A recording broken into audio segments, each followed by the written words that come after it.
Commercial गॅसचा तुटवडा निर्माण झाल्याने अनेक हॉटेलला काही ॲटम जे आहेत ती आपली कमी करावी लागल्याचं चित्रसुद्धा पाहायला मिळते आहे। आपण नागपूरच्या प्रसिद्ध अशा श्रद्धा फरसाणमध्ये आहोत। या ठिकाणी नागपूरकर मोठ्या प्रमाणात सकाळी नाश्त्याला येतात। मात्र या ठिकाणी आता नाश्ता तर मिळत आहे, मात्र चहा मिळत नाही, कारण चहाला जास्त गॅस लागतो। त्याचप्रमाणे मिठाई जे आहे ते मिठाई बनवण्याचे जे प्रक्रिया आहे ती या ठिकाणी थांबवण्यात आलेली आहे, कारण त्यासाठी सुद्धा मोठ्या प्रमाणात गॅस लागत असल्याचं दुकानदाराकडून सांगितलं जात आहे। LPG सिलेंडर मिळत नसल्यामुळे त्याचा परिणाम जो आहे तो कुठेतरी यावर जाणवताना दिसून येतो आहे। महत्त्वाचं म्हणजे यांनी काहीसा भाववाढसुद्धा करण्याचा प्रयत्न केला, मात्र त्याच्यामुळे ग्राहकांवर असर व्हायला लागला। त्यामुळे पुन्हा पूर्ववत आपल्या जुन्याच भावावर ते आलेले आहेत आणि चहा आणि मिठाईचं प्रोसेसिंग या ठिकाणी थांबवण्यात आलेलं आहे। आपण दुकानदारांकडून जाणून घेण्याचा प्रयत्न। दादा, काय सांगाल, काय नेमका सिलेंडरचा परिणाम होतो आहे एकंदर? आम्हाला खूप त्रास होत आहे आता।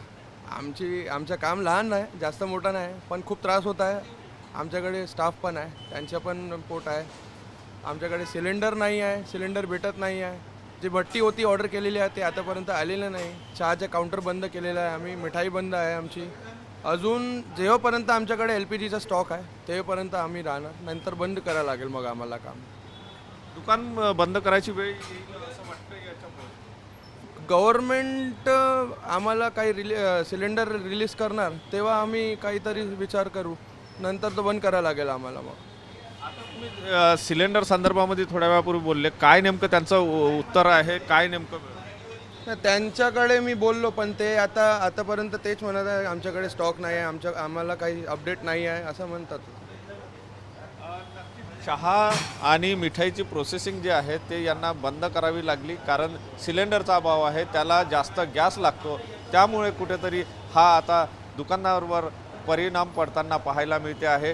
नागपूरकर या ठिकाणी नाश्त्याचा आस्वाद तर घेत आहे, मात्र चहाचा घूट त्यांना या ठिकाणी घेता येत नाही, असं एक चित्र जे आहे ते पाहायला मिळत असल्याचं दिसून येत आहे। कॅमेरामन साईसह सुनील ढगे, TV9 मराठी, नागपूर।